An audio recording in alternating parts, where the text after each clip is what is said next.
bienvenidos a la casa del Señor. Qué bueno es alabar a Dios. Amén. Es tremendo, ¿verdad? No les oí muchos amenes, pero yo sé que sí, que les gusta alabar a Dios.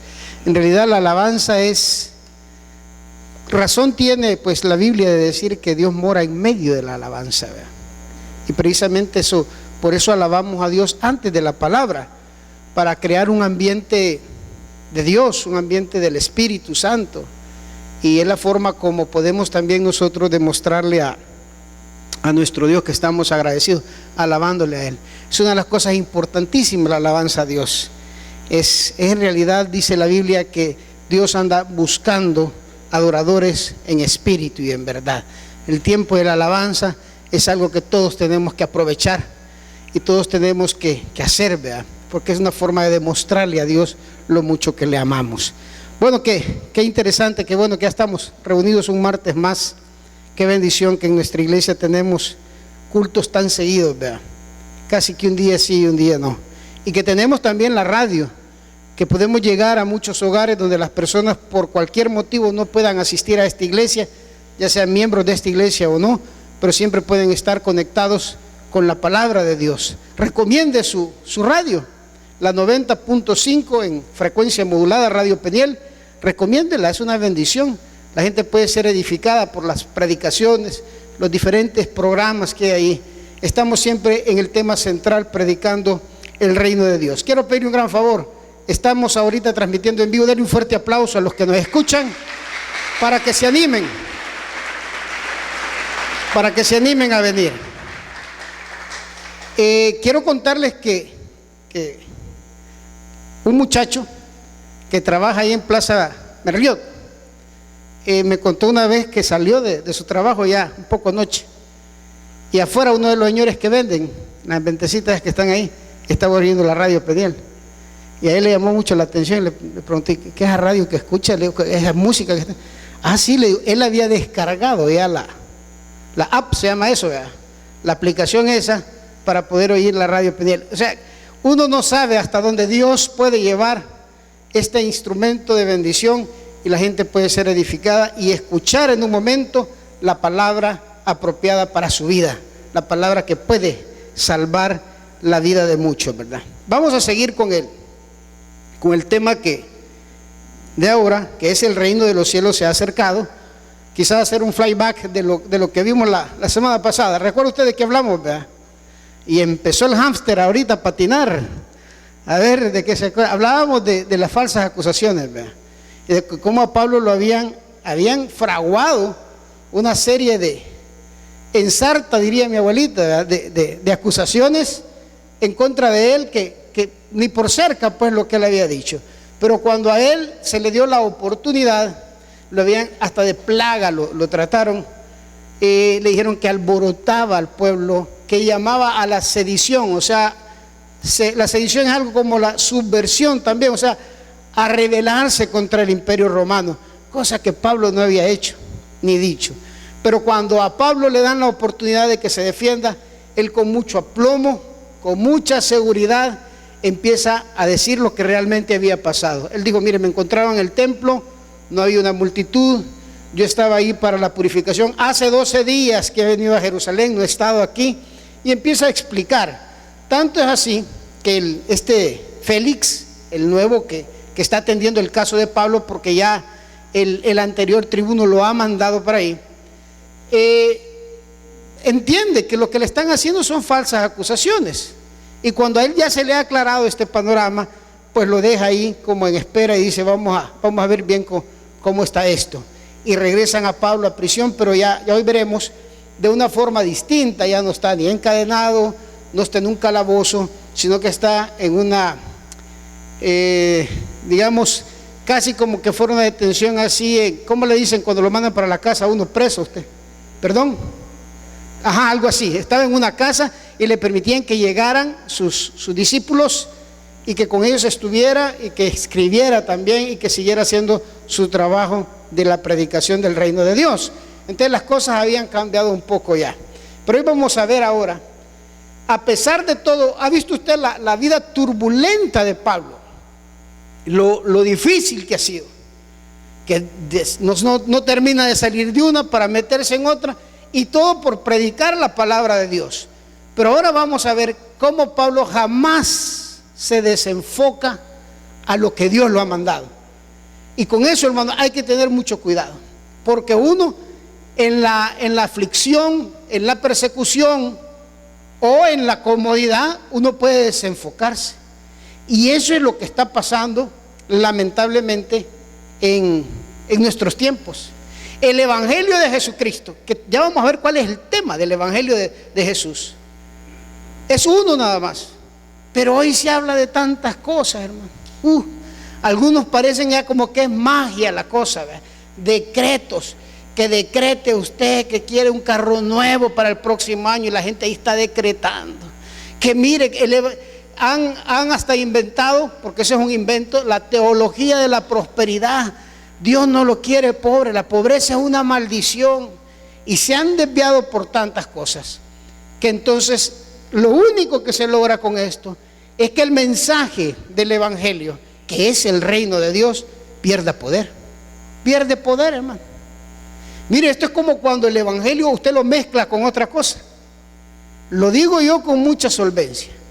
Si usted mezcla el Evangelio, por ejemplo, con la política, pierde poder. Y no es que los hermanos que se congregan no estén mezclados de alguna manera en la política, ¿cómo no? Pero ellos vienen a la iglesia a oír, a hablar palabra de Dios. Ya cuando les empiezan a meter mezclado en la palabra de Dios, sugiriéndoles algo, política partidaria, ya no les gusta, pierde el poder. O mezclar el Evangelio de Dios con la religión, con la filosofía, con lo nuevo que hay ahora, que es animar a la gente, les llaman coach de vida. Y que empieza, mire hermano, usted corazón de campeón, y usted siéntase bien y grite aquí, todos somos ganadores. Mire, el Evangelio de Dios motiva a cualquiera porque es una gran noticia, es la única esperanza para la humanidad. Escuchaba yo al reverendo, al pastor Lisandro Bojorquez en el evento, este evento grande que tuvo el Tabernáculo Bíblico Bautista, ¿verdad? Dicen que estuvo excelente eso. Yo vi algunos por televisión, pero escuché la predicación de él, que fue de 25 minutos y fue bien interesante. Decía que la única esperanza para El Salvador es el Evangelio de Jesús, porque es lo único que transforma al ser humano. No es la religión, no son otros preceptos. El Evangelio de Dios es el transformador. Y si lo damos con la pureza que Dios quiere que lo demos, con el tema central que es el reino de Dios, eso va a cambiar la vida de cualquier persona. No van a cambiar tal vez los gobiernos, ¿no? En muchos lugares hay hasta persecución. Pero más sin embargo, ahora vamos a ver cómo Pablo en ningún momento se desenfocó a lo que lo habían mandado. Así vea, como los hipotes que los mandan a la tienda y se les olvida que lo que han mandado. Me acuerdo de un cipote, el hijo de un vecino, que llegó con una hoja de afeitar, de esa que le dicen Gillette. Llegó, ¿y qué trae? Le digo, esto, le digo. Y una Gillette, y si yo te mandaba a traer tomates, a mí se me olvidó, ¿y cómo iba a venir sin nada? Le digo, o sea que él llevó una Gillette, aunque sea. Quizás la Gillette le iban a echar a los huevos, ¿verdad?, para freírlos. Entonces, se le olvida en el camino. Muchas personas han olvidado, muchos predicadores han olvidado, muchos hijos de Dios han olvidado en el camino cuál es el tema central de la predicación. ¿Cuál tiene que ser? ¿De qué tenemos que hablar específicamente?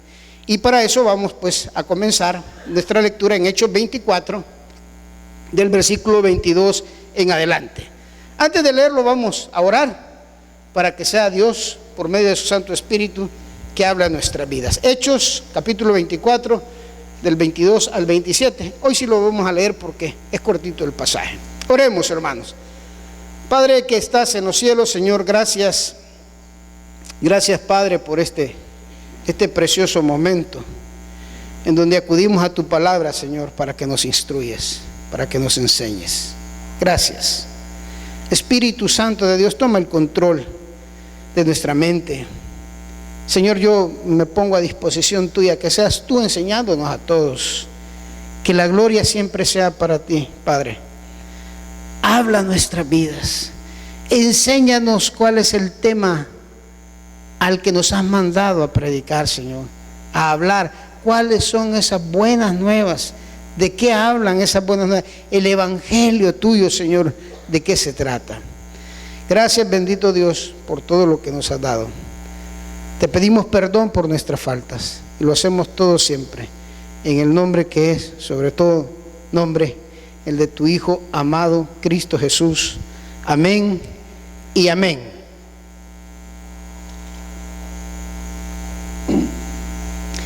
Bueno, quiero disculparme con ustedes si se me sale algún estornudo o un gallito o una serie de toses, porque ando con una gripe desde hace una semana que no me quiere soltar, ¿verdad?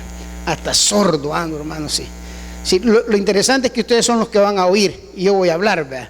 O sea que no importa que esté sordo. El problema sería que yo estuviera mudo, pero no, hablo hasta de más. Así es que, pero me disculpo ahí por si me llega a agarrar un acceso. Yo no sé ni qué quiere decir, una gran tos, ¿verdad?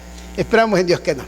Bueno, vamos a leer la parte esta para que nos dé un panorama de lo que vamos a tratar ahora. Hechos 24, 22 y 27. Dice así la palabra del Señor. Entonces Félix, oídas estas cosas, estando bien informado de este camino, les aplazó diciendo: cuando descendiere el tribuno Lisias, que es el que había estado anterior a cargo del caso, acabaré de conocer de vuestro asunto. Y mandó al centurión que se custodiase a Pablo, pero que se le concediese alguna libertad y que no impidiese a ninguno de los suyos servirle o venir a él. Algunos días después, viniendo Félix con Drusila, su mujer, mire esto, que era judía, llamó a Pablo y le oyó acerca de, ¿qué le oyó, hermano? De la fe en Jesucristo. Pero al disertar Pablo acerca de la justicia, o sea que le habló de tres temas, mire, la justicia, del dominio propio y del juicio venidero. ¿Qué le pasó a don Félix? Se espantó y dijo: ahora vete, pero cuando tenga oportunidad te llamaré. Esperaba también con esto que Pablo le diera dinero para que le soltase, por lo cual muchas veces lo hacía venir y hablaba con él. Pero al cabo de 2 años recibió Félix por su sucesor a Porcio Festo, y queriendo Félix congraciarse con los judíos, dejó preso a Pablo. Que el Señor añada bendición a su palabra. Compartí un video, creo que hoy fue, sí, no sé si hoy o ayer. La cosa es que me lo pasaron a mí y yo lo compartí porque me llamó mucho la atención. De la última noticia que hemos tenido, desagradable por cierto, ¿verdad? La última noticia que ha acaparado prácticamente todos los noticieros casi del mundo entero. Y es la matanza, la masacre más grande que ha tenido los Estados Unidos, ¿verdad? En el estado de Las Vegas, Nevada. Un señor aparentemente tranquilo, hasta ahorita no se sabe la razón, se fue a instalar, a hospedar a un hotel que quedaba enfrente del concierto que iban a dar, el último día de un concierto de música country, por cierto. Mire, la música country no es como el rock, ¿verdad? No es como el metal, sino que es más de los adultos contemporáneos. Digamos que la música country en los Estados Unidos es el equivalente de los cumbiones que le gustan a usted, ¿verdad? En Colombia también, ¿verdad? Desde la cumbia y todo eso. O sea, es una música hasta cierto punto tranquila, la música country. Entonces era el tercer día, pero el hombre estaba parapeteado, se dice, en una habitación, tenía suficiente munición. No sé cómo puede entrar a un hotel donde hay casino alguien con tantas armas y munición. Si ahí detectan una pistola, un revólver, lo detectan rápidamente. Si es un casino, pues, o sea, hay medidas de seguridad porque hay plata y de por medio. Pero bueno, el hombre tenía varias armas largas, semiautomáticas, todas cargadas. Rompió un cristal de la habitación donde él estaba y daba enfrente de donde habían ahí miles de personas. Me parece que habían, ¿qué? 24,000 personas, dicen. ahí disfrutando del concierto. Y empezó a disparar. Las únicas pausas que él hacía era cuando se le acababan las balas y dejaba un arma y agarraba otra y seguía disparando. Y la gente cayendo como moscas. Y algunos dicen que no se iban a morir tanto de los balazos que le cayeron, sino que los aplastaron, el caos, la estampida que esto hizo. Un terror, al principio 50, hoy van por 58, más de 500 heridos. Fue una catástrofe en realidad la que pasó el día de ayer ahí en Las Vegas, Nevada. Pero a lo que quiero llegar es lo siguiente, y esto es lo que yo compartí en un video. En la entrada al concierto, cuando la gente pasaba por una cola al concierto a pagar, que parece que la entrada más barata era de $250 y llegaba por los $600 y $500 las otras entradas, los más cercanos. Cuando la gente iba entrando a comprar su boleto, había un hermano predicando con un megáfono y estuvo ahí predicando. Y muchos de los que iban ahí, como ya iban algo engaseosados, ¿verdad?, algo borrachos, se le acercaban y se burlaban de él. Y hay un sujeto que se acerca y lo abraza y se pone como que él está predicando también, pero se está burlando de él.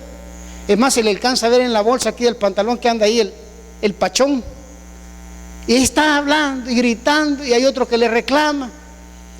Platicaba yo antes de subir aquí con el pastor y le digo, probablemente nadie se iba a arrepentir. Probablemente nadie se iba a arrepentir. Y entonces alguien puede decir, ¿y para qué fue entonces nadie se iba a arrepentir? Porque Dios vuelve a cumplir una vez más. La advertencia está dicha. Antes de la masacre alguien les predicó la palabra. La advertencia llegó siempre. Dice que el reino de Dios vendrá cuando el evangelio de Él se haya predicado en todo el mundo. No que todo el mundo haya creído, porque no va a creer todo el mundo. Pero de que se va a predicar, se va a predicar. Hermanos, ¿cuántas veces no nos han predicado la palabra? ¿Cuántas veces no se la predicaron a usted y a mí? Y nosotros éramos rebeldes. Pero hubo un momento en que reaccionamos. Pero hay gente que no va a reaccionar. Hay gente que no se va a arrepentir, que no va a venir al arrepentimiento. Y ya va a ver usted por qué estamos hablando de eso. Pero tiene que ser predicada la palabra. ¿Y quién le dijo a este hombre que se fuera a parar en la entrada? Mire, yo capaz lo veo y hubiera dicho, quizás no es ni el momento ni el lugar adecuado para predicar, ¿verdad? Pues sí, porque estos vienen aquí a la fiesta, pues a la chongenga, y más que le salen enojados. Quizás lo hubiéramos visto como un fanático, pero no es así, hermano. Es que Dios siempre les va a predicar por medio de alguien a la gente. Siempre que la gente venga al arrepentimiento, ya esa es otra cosa. Mire, si hay gente que ha estado años en la iglesia, en esta y en otras iglesias. Hay gente que toda su familia es cristiana. Hay gente que son hijos de cristianos, hijos de pastores, pero ellos no han venido al arrepentimiento todavía. Lo que podemos notar, váyase ahí al primer versículo, 22. Y dice, estando entonces Félix, oídas estas cosas, estando bien informado de este camino, les aplazó. Cuando descendiere el tribuno Licias, acabaré de conocer vuestro asunto. Mire 23, y mandó al centurión que custodiase a Pablo, pero que se le concediese alguna libertad y que no impidiese a ninguno de los suyos servirle a él. Este hombre ya había sentido el poder de la palabra. Con lo que Pablo había dicho, estaba respetando un poquito más al enviado de Dios, al hombre de Dios. Y es que mire, cuando se expone la palabra de una forma clara, de una forma pura, la gente empieza a respetar al que habla la palabra. Empieza a respetar al mensajero de Dios. Empieza a reconocer que Pablo nunca estaba hablando de él, estaba hablando de Jesús. Como nosotros nunca hablamos de nosotros. Usted cuando predica nunca va a predicar de usted. Pablo contaba su testimonio, pero su testimonio de conversión, porque eso es lo importante, de cómo él se había convertido. Y dice el versículo 24. Algunos días después, viniendo Félix con Drusila, su mujer, que era judía, llamó a Pablo y le oyó acerca de la fe en Jesucristo. Número 1, lo manda a llamar, aunque después dice que lo llamaba a cada momento, pero para ver si Pablo le iba a soltar dinero.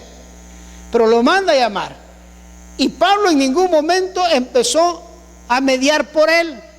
a decirle, ¿verdad que ya estás convencido de que yo no he hecho nada malo? ¿Verdad, excelentísimo tribuno? No, ¿te das cuenta? A explicarle, a ponerse él, sino que empezó a hablarle del evangelio de Jesucristo. No perdió el tiempo, no se desenfocó.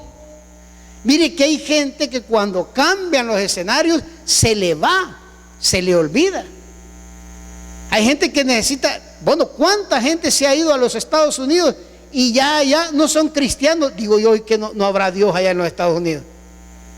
Si hay, y es el mismo de aquí que el de allá. Si hay siempre, que no habrán iglesias allá también. Si hay, pero todo el mundo dice, ay, no, pero es que aquí, mire, aquí hay que ver. Trabajar también aquí, hermano, le tengo buenas nuevas, también aquí hay que trabajar para comer. Entonces la gente a veces cuando cambia el escenario, ahora Pablo está preso, pero se ha hecho como amigo del que lo puede dejar ir libre, pero en lugar de empezar a mediar, de hablar de él, le está hablando del evangelio. Ahora veamos la reacción de este señor. Pero en el 25, pero al disertar Pablo acerca de la justicia, del dominio propio y del juicio venidero, miren lo que le pasó a este gobernador. Félix se espantó y dijo, ahora vete, pero cuando tenga oportunidad te llamaré. ¿Por qué se habrá espantado Félix? ¿Cuál fue el temor que le dio? ¿Por qué Poncio Pilato se acercaba y trataba a Jesucristo con no solo respeto, sino que hasta con temor? Y la mujer de Poncio Pilato echó de ver eso y le advirtió y le dijo, no tengas nada que ver con ese justo, porque yo anoche he soñado a causa de él. Yo no sé qué había soñado la mujer, pero le advirtió, no tenga que ver. Y Poncio Pilato llegaba y le decía, pues sí, pero ¿eres rey o no eres rey? Y todavía le dijo, que no sabes que yo tengo autoridad de dejarte ir libre. Y Jesús, ¿qué le contestó? Ninguna autoridad tuvieras si no te hubiera sido dado de ahí arriba. Bueno, ¿eres rey o no eres rey? Para esto he nacido, le dijo Jesús. No negó que era rey. Claro, pero no era rey de los judíos, era el rey de reyes. Entonces, como ustedes pueden ver, aquí también se está espantando Félix, porque mira, hermano, cuando el que es expuesto al reino de Dios no es parte del reino de Dios, entonces ya sabe lo que le toca. ¿Recuerdan ustedes el profeta menor Jonás? Salió huyendo, lo mandaron a Nínive a predicar, no quiso ir. Después, bien chambón, una predicación que se andaba echando ahí, cuando llegó dijo, va, aquí dentro de 40 días los van a matar a todos. Dios los va a matar. Pero dice que cuando llegó a oídos del rey, el rey dijo, ¿cómo? Allá anda un loco, dice, cuando fue expuesto al reino de Dios, a la justicia del reino de Dios, usted se recuerda qué hizo, vea, ¿qué hizo, hermano? ¿Alguien recuerda? Ahí se fregaron hasta los tuncos, los chuchos, las vacas, porque metió en ayuno hasta los animales. Solo en ayuno, ¿ve? Porque en oración dudo yo que los haya podido hacer que oraran, pero ayuno sí. Dijo, vamos a ayunar todo, y esto incluye los animales. Tal vez así Dios nos perdona, el rey. Entonces el impacto que tiene el evangelio del reino de Dios ante las personas, pero cuando no son parte de ese reino, razón tenía Félix de espantarse. Se asustó, se espantó. Entonces dijo, pero ¿y qué tengo que hacer ahora? Aunque lo hacía seguir viniendo. Miren, el 26 dice, te llamaré, le dice el 26. Esperaba también con esto que Pablo le diera dinero para que le soltase, por lo cual muchas veces lo hacía venir y hablaba con él. Pero al cabo de 2 años recibió Félix por sucesor a Porcio Festo, y queriendo Félix congraciarse con los judíos, dejó preso a Pablo. Bien raro es un nombre, vea usted, imagine que me habían puesto Porcio a mí. Hermano Porcio Nelson va a predicar. Bien raro si oyera, pero bueno, así eran los nombres. Entonces dice que salió del gobierno, pero para congraciarse con los judíos, siempre dejó preso a Pablo, no lo dejó ir. Ahora, ¿qué rescatamos aquí de este pasaje? Lo que rescatamos es que Pablo en ningún momento se desenfocó de cuál era su misión. Nunca. Nunca. Pablo sabía que la misión de él era predicar el reino de Dios. Estaba preso, se había hecho como amigo de Félix, que lo podía dejar ir libre, pero no empezó a hablar de él. Estaba hablando. Tan era así, tan puro era el mensaje de Pablo, que Félix se asustó.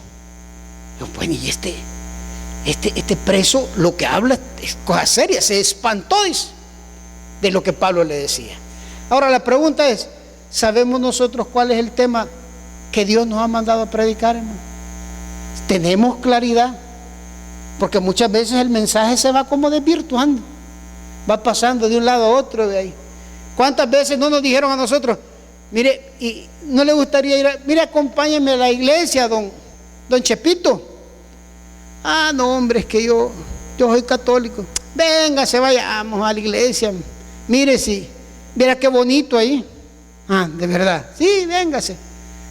Ay, pero es que, mire, si usted se hace cristiano, si usted va a la iglesia, se le van a terminar todos los problemas.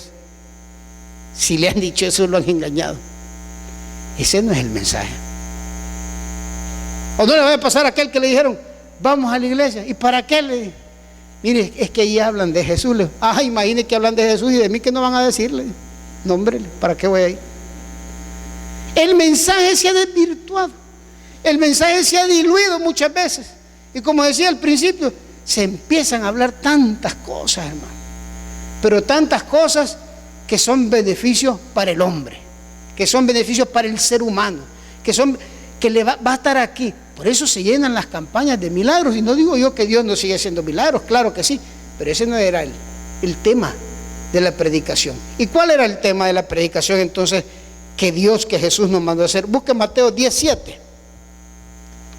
Si trajo Biblia, busque Mateo 17. No oigo páginas yo, fíjese. Bien sabe que aquí lo van a poner. ¿Va? Bueno, Mateo 17. Una cosa sí le quiero decir, que la pantalla no la va a andar en todos lados usted, y su Biblia sí la puede andar en todos lados, así que su Biblia la puede marcar. 17 dice, y yendo, estaba hablando Jesús, predicad diciendo. ¿Cuál es el tema, hermano? El reino de los cielos se ha acercado. Eso es lo que tenemos que trasladarle, hombre, a la gente. No enredemos tanto la predicación. El reino de los cielos, hermano, esta noche le quiero decir que el reino de los cielos está más cerca que nunca. Las señales se están cumpliendo. Esa mismísima matazón que hubo ayer ahí, pues la Biblia dice que el amor de muchos se iba a enfriar. Habla de eso. El reino de los cielos se ha acercado. Ese tiene que ser el tema, no otros temas, hermano. No, como dice el pastor, usted no viene aquí para que lo entretengan. Este no es un acto religioso para aplacar la conciencia. Ay, no he ido a la iglesia un mes, voy a ir, aunque sea el martes, voy a ir un ratito. No se trata de eso. ¿Y para qué necesita usted saber, o para qué necesita usted hacerle saber a los demás que el reino de los cielos se ha acercado? Búsquese ahí el mensaje del reino. Ahí mismo en Mateo, retroceda en el capítulo 3 y el versículo 1. ¿Cuál es el mensaje? Ya vimos el mensaje, ya vimos la misión. ¿Cuál es el mensaje del reino? ¿Quién fue uno de los precursores en predicar este mensaje? ¿Quién fue alguien que tenía bien claro este mensaje? Ahí aparece, y vamos a ir aprendiendo de cada uno de esos versículos. Amén. En aquellos días vino Juan el Bautista predicando en el desierto de Judea. Mire qué interesante el lugar que escogió Juan el Bautista para predicar: el desierto. Porque yo he estado en lugares donde dicen, no, hombre, es que mire, la iglesia, tenemos que tener una iglesia con butacas. Porque sí me dijo alguien una vez, ¿dónde te estás congregando? Le dije, ahí me mencionó una iglesia que está ahí por El Salvador del mundo. Ahí me estoy congregándome. ¿Y qué tal ahí? Le digo, bien galán, fíjate que hay butacas, me dijo, ahí bien suavecito. Busca la comodidad.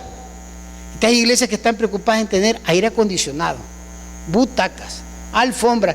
una cosa sí que se siente usted como que está en Cinemark, vean, la comodidad. Pero Juan el Bautista no. Él predicaba en el desierto. Y ya va a ver cómo se vestía Juan el Bautista. Me gustaría a mí un trajecito de eso, ya va a ver usted. En el 2 dice, ¿qué es lo que decía? Arrepentíos porque el reino de los cielos se ha acercado. Tenía bien claro el tema Juan el Bautista, el reino se ha acercado. Pero ¿para qué se le predica el reino a alguien, hermano? Según ese versículo, ¿para qué? Para que se arrepienta. Entonces la predicación del reino de los cielos no es para que usted y yo nos acomodemos. Las predicaciones no tienen que ser para decirle, no, hermano, usted no se preocupe, sí. La carne es débil, hermano, y la carne es débil. Ay, viera yo, mire, yo pasé como 10 años en la iglesia y no podía dejar el cigarrito, pero cada vez él iba bajando más. De ahí solo en la noche, mira, antes de leer la Biblia me ponía a fumar.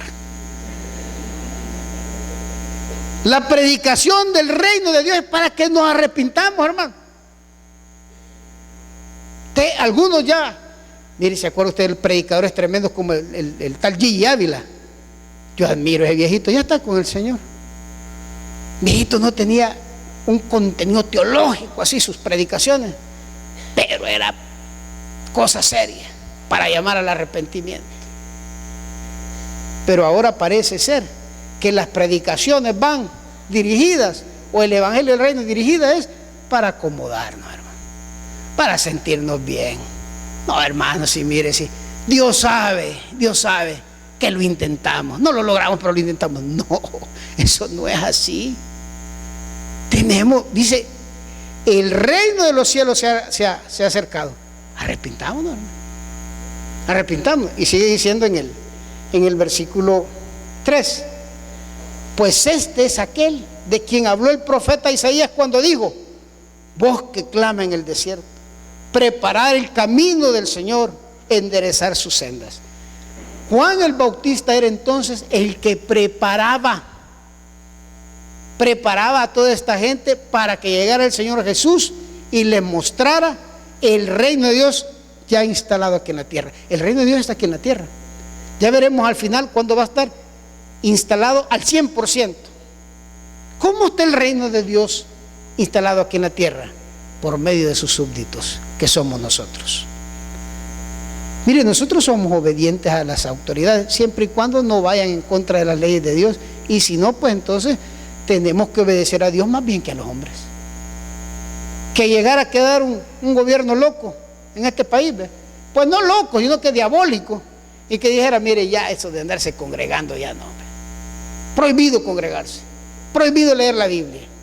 Que no sería raro, hermanos, si aquí este volado cambia cada rato. Aquí no, aquí todos vamos a ser ateos. ¿Estaríamos dispuestos nosotros a obedecerle? Por supuesto que no. No vamos a obedecer. A nosotros más bien tenemos que obedecer a Dios que a los hombres. Entonces Juan el Bautista era el precursor, el que preparaba el camino de Jesús, el que enderezaba esas sendas. Veamos aquí está lo que le digo, miren el 4. Y Juan estaba vestido de pelo de camello y tenía un cinto de cuero alrededor de sus lomos, y su comida era langosta y miel silvestre. Pero no crea que la langosta esa que come usted allí en el restaurante Puerto Marisco, las grandes animales así, vea, que son las abren así, que rica la langosta. No, de esas no. Langostas son los que nosotros conocemos como los saltamontes. Esa palabrita es más salvadoreña, el chacuatete. Entonces ese se le quitan las patillas. Ya le voy a dar la receta por si se la quiere llevar de Juan el Bautista a usted. Se le quitan las patillas y se le echa mielita para adentro, proteínas. Y la miel, que tiene también mucha vitamina. Bueno, lo que le quiero decir es que Juan el Bautista era un raro. Porque no crea que la gente en ese tiempo se vestía con piel de camello. No, ya había ropa, ya había tela. Usaban su capa, su ropa, pues. Ya había tela, pues podían coser ropa. Pero Juan, me imagino yo que él por práctico, ¿verdad? Porque dicen que los genios son prácticos. Por ejemplo, Albert Einstein tenía 5 trajes todos del mismo color, la chaqueta del mismo color y el mismo pantalón. Así no andaba con problemas como usted, que, ay, ¿cuándo llevé este? Quiero ver. Ah, no, este lo llevé hace como un mes, ya lo repetí mucho, y dice a buscar en otra percha de ropa. Entonces, Albert Einstein se ponía el mismo, como que era el mismo, como que era retrato, aunque estaba limpio. Quizás así era Juan el Bautista. Mandó a hacer su saquito de piel de camello. A ver cómo hay que darle un saco de piel de camello. Pero dice que usaba un cinturón también para apretarse la piel de camello, y comía miel silvestre. ¿Sabe qué quiere decir esto? Que Juan el Bautista no estaba preocupado por comodidades. Él no se preocupaba por lo que se iba a poner encima. Él no se preocupaba porque fueran a decir, ¿sabe qué decían de Juan el Bautista? Que estaba endemoniado. Así decían los fariseos.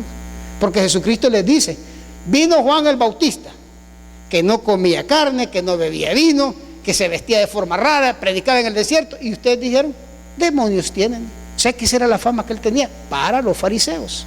Ya va a ver usted el efecto que causaba en las demás personas. Juan el Bautista no estaba preocupado por su apariencia, más bien estaba preocupado por la esencia de su predicación, y era el arrepentimiento porque el reino de los cielos se había acercado. 5, mire, y salía a él Jerusalén y toda Judea y toda la provincia de alrededores del Jordán. ¿Y a qué salían? Eran bautizados por él en el Jordán, confesando sus pecados. Este se llama el bautismo del arrepentimiento. Entonces, a pesar de que este Juan el Bautista era un tipo un tanto raro, la forma de vestirse y lo que comía, pues, ¿por qué tenía tanto efecto su predicación? ¿Por qué llegaban tanta gente? Yo recuerdo cuando hubo una campaña aquí del hijo de Billy Graham, se llama Franklin Graham. Por cierto, esta iglesia estuvo sirviendo, la iglesia Peniel estuvo. ¿Usted acuerda de eso, Karen? Va, entonces yo ahí también me pegué y andaba ¿cómo eran los que iban a salir a ganar almas? Pues a hacer la oración. Como es que se me olvida, pero le habían dado un gafetillo a uno que decía, consejero campaña evangelística, Franklin Graham. Franklin Graham el primer día predicó 20 minutos. Eso predicó con su traductor. 20 minutos. Predicó el pasaje del hombre rico que había ido a preguntarle a Jesús qué tenía que hacer para heredar la vida eterna. Y en un gran púlpito de madera, un poquito más grande que este, porque este está cholo también, pero más grande, estaba él y estaba su traductor, no se movieron del púlpito. Habló de que era imposible querer seguir a Dios y a las riquezas. Y concluyó diciendo, 20 minutos predicó, concluyó diciendo, nadie le da la espalda a Jesús y se va contento, Dios. Nadie. Porque en el pasaje dice que el hombre rico, el joven rico, le dio la espalda a Jesús, se fue, y se fue triste, se puso muy triste. Dice. Entonces la conclusión de él fue, y es que nadie le da la espalda a Jesús y se va contento. Y dijo, si usted esta noche está aquí sin Cristo Jesús, ahora que le invitamos a que rinda su vida a Cristo Jesús, usted le da la espalda, puede estar seguro de dos cosas: que se va a ir muy triste y que se va a ir al infierno. Amén, dijo. Y la gente bajaba a recibir a Cristo Jesús, hermano, por cantidades. No hizo tanto movimiento, no habló tanto, ya le digo, 20 minutos en el estadio. Y entonces los que estábamos ahí en consejería nos atrasábamos, llevando a la gente, explicándoles, dándoles un librito. La Operación Andrés se llama, y les explicábamos cómo podían hacer para congregarse. Y esa era la idea, pues, por ejemplo, los de la iglesia Peniel, invitarles a que se congregaran en la iglesia Peniel, las diferentes iglesias que estaban invitadas ahí. Pero ¿por qué le estoy poniendo este ejemplo? Porque mire usted cómo venía la gente al arrepentimiento con la predicación de Juan el Bautista, que no era muy atractivo. Él se vestía raro, comía raro, pero el poder de la palabra es cuando se predica la palabra de Dios, y el tema de la predicación tiene arrepintámonos porque el reino de los cielos se ha acercado. ¿Qué tal que yo venga aquí y les diga, mire hermano, no hombre, si siempre han habido guerras, matazones, terremotos, inundaciones, siempre han habido. Esto está verde, hermano. Disfrute usted de la vida. Vaya, está bueno, venga a la iglesia y diezme, eso nos conviene, pero usted disfrute de la vida. Eso no es un llamado al arrepentimiento, ese es un llamado a la comodidad.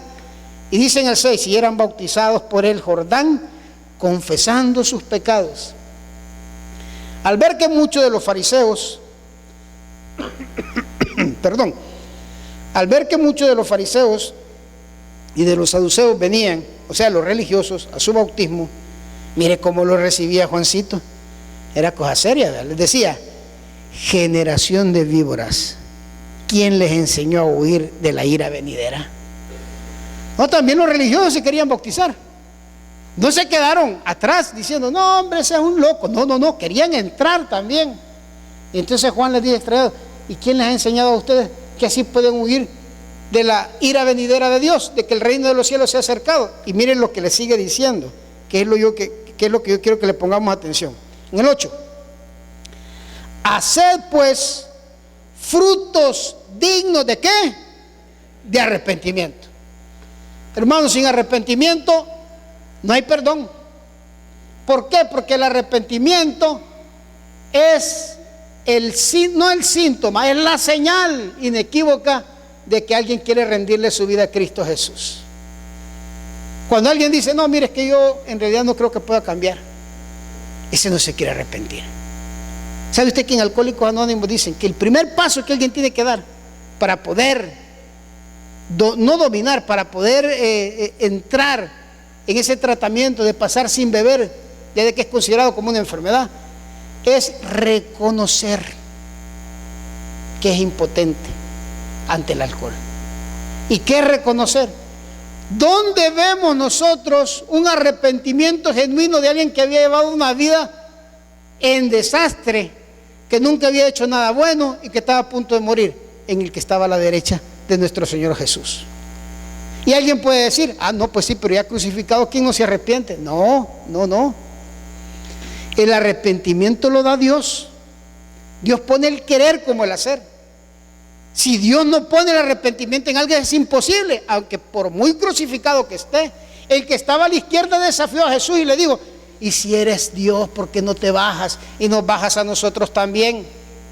Pero dice que le injuriaba, y el otro lo reprendió y le dijo, a la verdad está aquí, refiriéndose a Jesús, por gusto, estoy parafraseando, nada malo hizo. Y ahí viene el arrepentimiento, cuando él dice, nosotros a la verdad estamos aquí por las cosas malas que hicimos. Reconocer el pecado, el primer paso al arrepentimiento, pero eso solo Dios lo da. Yo he visto, no cantidad de casos, pero he visto varios casos de gente que está al borde de la muerte y no se arrepiente. Recuerdo allá hace ya varios años, allá en creo que era el 97, en el centro de rehabilitación donde yo estaba, ya estaba sirviendo yo como director. Estaba muriendo un señor, se llamaba Santana, flaquito, pero se estaba muriendo de sida, y ver morir a alguien de sida es terrible, hermano. Sufren mucho. Estaba ya por el problema estomacal, le habían salido una llaga, una cosa que se llama sarcoma de Kaposi, que es un hongo en la lengua. Era un desastre. Santana ya casi no podía hablar, y me dijeron a sugerencia los demás internos, mire, Santana se va a morir hoy, ya no puede, ya vaya a orar por él, hermano. O sea, tipo cura, quería que le diera la extrema unción, ¿verdad? Y entonces yo llegué y lo vi. Yo lo conocía, Santana era una persona rebelde. Y entonces llegué y estaba ahí en su catre, ¿verdad? Aquello apestaba, había un olor a muerte también. Ahí llegué y él ya casi no veía. Y me acerqué y le dije, Santana, suspiraba, Santana, ¿querés que oremos? No decía nada, como que no oía. Santana, ¿querés recibir a Cristo Jesús como tu Salvador? Y con un gran esfuerzo dijo, no. Usted piensa que va a ir sí, ¿verdad? No. Que me dijeron, dígale bien, hermano, es que usted muy despacito le dice, hombre. Me le acerqué más, ¿verdad? A pesar del... Santana, ¿querés que oremos? ¿Querés recibir a Cristo como Salvador? Hizo la cara todavía más fea de la que lo tenía. No. Como a los 10 minutos Santana murió. El hecho de estar crucificado no quiere decir que se va a arrepentir alguien. No, el arrepentimiento lo da Dios. El arrepentimiento viene al recibir el mensaje del reino de Dios. Hay gente que ha sido expuesta a la palabra de Dios por mucho tiempo y no pueden, no quieren arrepentirse. Jesús dijo, tienen ojos y no ven, tienen oídos y no oyen, no entienden. ¿Cuántas veces he estado delante de ustedes hablando de esto? Dijo Jesús, y ustedes me quieren matar. ¿Saben por qué? Le digo, porque ustedes son hijos del diablo. Entonces vemos aquí que Juan el Bautista les dice algo bien pesado en el 9. Y no penséis, les dijo, decir que dentro de vosotros mismos Abraham tenemos por padre, porque yo les digo que Dios puede levantar hijos de Abraham aún de estas piedras. Y ojo con esto, y ya también el hacha está puesta a la raíz de los árboles. Por lo tanto, todo árbol que no da buen fruto es cortado y echado al fuego. ¿Cómo se diferencia el trigo de la cizaña? Que uno da fruto y el otro no. Yo puedo decir muchas cosas, pero ¿y mis frutos? ¿Dónde están? Frutos, les digo, den frutos de arrepentimiento, o sea, que se les note el arrepentimiento. No, hombre, si un adicto que sigue bebiendo, yo platicaba con una hermana que le digo, mira, es que el problema es que a veces todo el mundo quiere que el bolo deje de chupar, el único que no quiere dejar de chupar es él. Si le gusta, ay, entonces que siga, dele. Algún día va a dejar de beber, vivo o muerto, pero va a dejar de beber. No se arrepiente. Arrepentirse es dar la vuelta, reconocer el error, pedir perdón a Dios y tratar de hacer las cosas bien. Ese es el arrepentimiento. Veamos ahora qué va a pasar cuando el reino de Dios sea establecido al 100% aquí en la tierra. ¿Cómo va a ser? Apocalipsis o Revelación capítulo 21. Y con esto terminamos.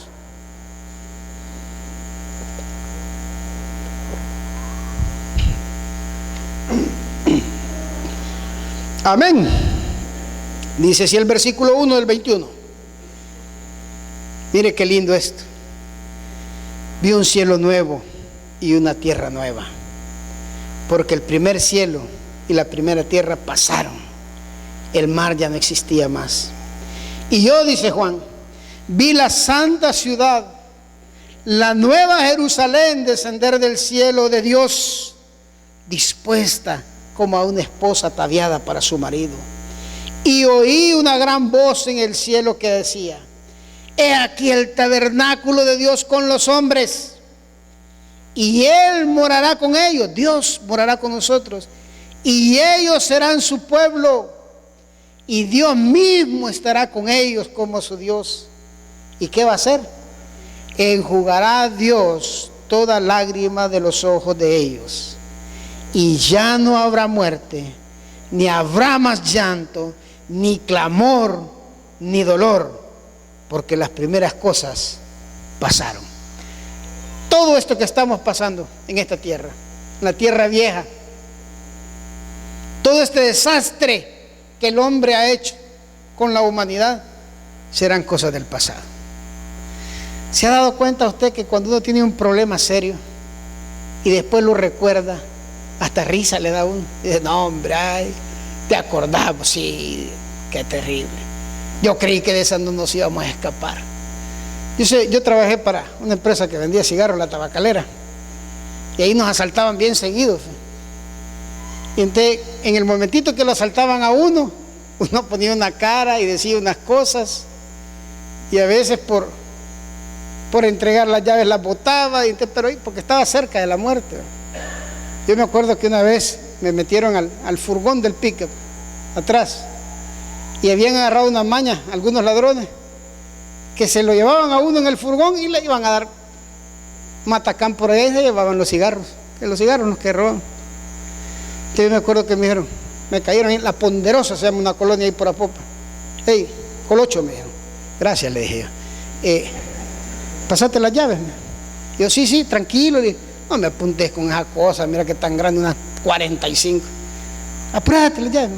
Ay, aquí está, le dije. Yo bien valiente, aquí está. Saliste, ya me salí. Abrí ahí atrás, me dijo. No, ni para qué, le dije, abrí. Vaya, pues yo iban a sacar el cigarro. Cuando me dijeron, subite. Ay, Dios.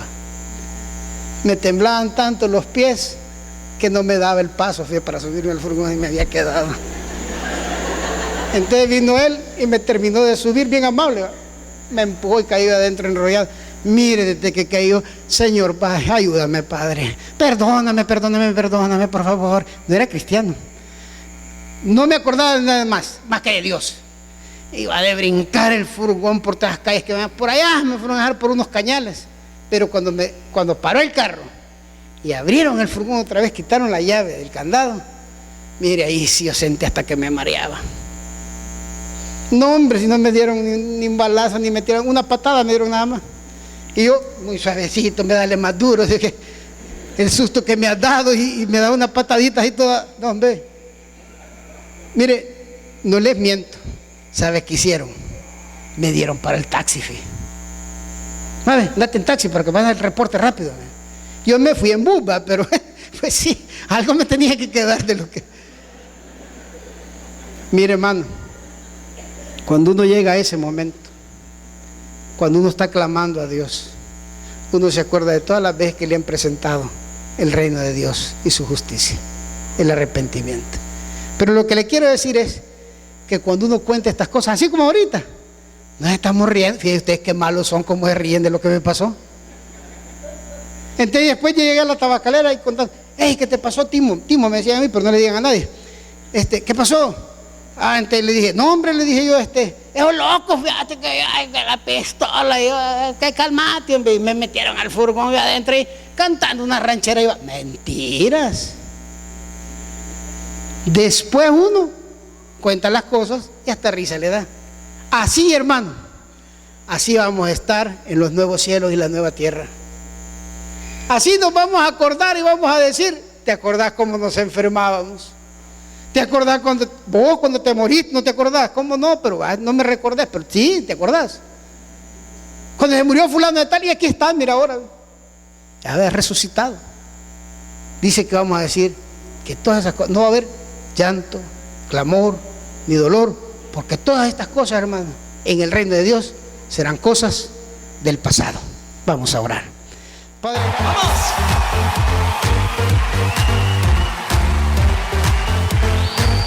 Dile a la persona que está junto a ti, exalta conmigo a Jesús. ¡Vamos! ¡Sí!